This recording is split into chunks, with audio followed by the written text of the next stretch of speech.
Hey, what up? Uh, Here we are.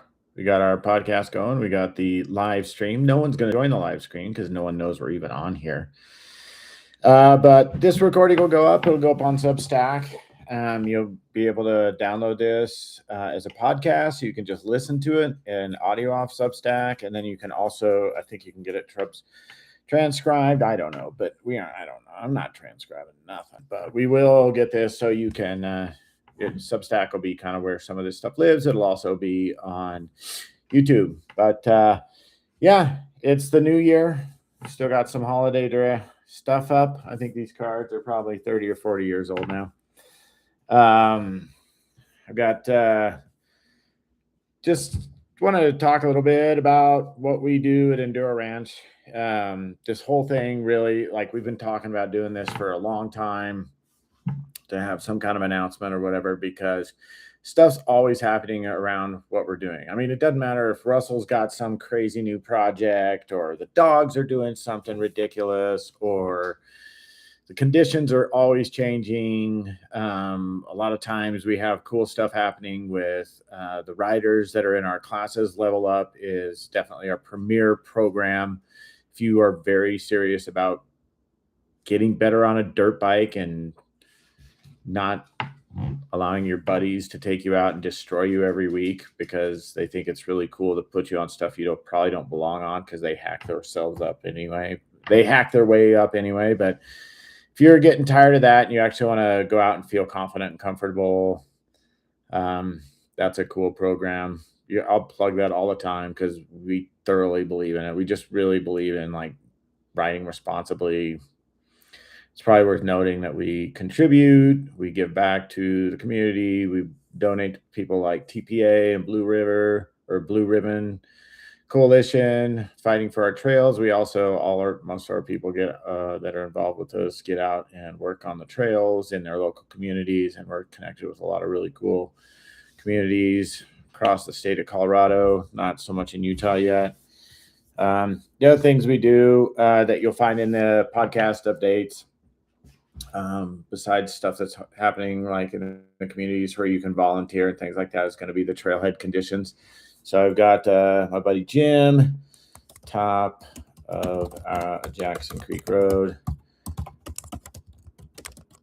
We are going to be riding out of the top of Jackson Creek Road. We got about 4 or 5 inches at Rampart this last weekend, or this last week in that last storm, and it's still remained pretty cold, but it's melting off. I think the trails will probably be okay by Saturday. So we're going to meet up at top of 788 trailhead, and we're going to roll out from there. It's kind of cool. The roads are closed behind the gate, so we can kind of get around from place to place faster, and we're going to go look for some southern exposure. If you're out on the western slope, it's pretty sweet right now. Anything Peach Valley, Delta, that whole side down there, anything that's down in the desert areas is probably epic right now. Yeah, so again, this is just an inaugural podcast. I don't know how many people will ever even listen to it, but if you want to know what it's going to have in it, talk about conditions in the different guide zones, what's happening in our classes, what we're working on in our training specifically. Sometimes that's going to be good for you just to listen to, because we'll have other coaches on. Andy will be on here. John Music will be on here. Ian Leeming will be on. Like, we'll talk about the different things that we're doing in our classes, and that's going to be a great way to learn. We have a new program rolling out this year. It's called Trailheads, and that we'll get into that later, but we're not going to talk too much about it now. But we want to get more people responsibly out on the trails, right? So again, just showing up and going for it is awesome, and there's a huge number of people that approach the sport that way. But there's a lot of people. One of the main reasons this whole company even started is because I got back into the sport after not riding for, like, I don't know, 15, 20 years or something. Yes, I'm that old. I guess it's obvious with the hair and the beard, but yeah, got back into the sport and just it's like, where are the trails? I mean, it was really hard to find stuff. Cotrex wasn't out back then, and yeah, it would. I don't know. It just made it hard to find anything where you were going to go, and it was it took a little while to meet some people that were like minded that I could ride with, and it was like there should be an easier way to get involved with the sport of dirt biking. It's a rad sport, super good individual sport, builds confidence for young kids. Like they find themselves, and we have so many people get their kids in the sport. They're like, my kid's got ADHD, he doesn't like regular sports, he hates sitting in the classroom. I'm like, put him on a dirt bike, and then the next thing you know, they're just like, I don't ever want to stop, and it's great, right? Anybody that rides, you guys all know how cerebral this sport really is. It is not like, I don't know. I'm not going to compare it to sports that aren't quite the same, but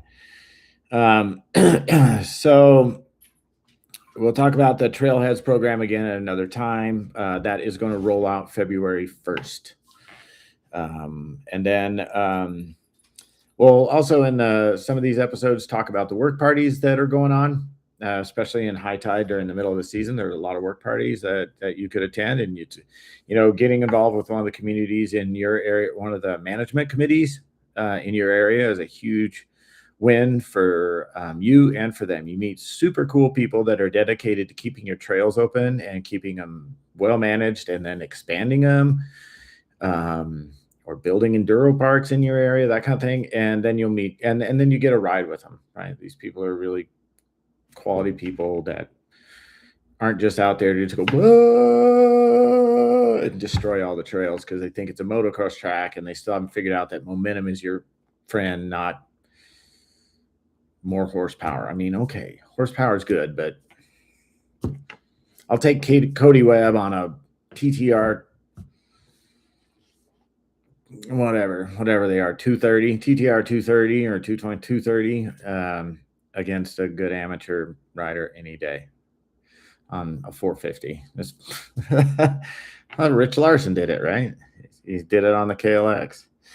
So anyway, yeah, I think that's about it for this. We're just kind of doing a pilot test run, and we'll go from there. So thanks for watching. We'll catch you when we catch you. All right. Have fun and go out and ride this weekend. It's a crazy winter. If you're in Colorado, Utah, anywhere in the Southwest, this high pressure system is here and it's sticking it out. So we've still got really good weather coming. So enjoy. Ciao.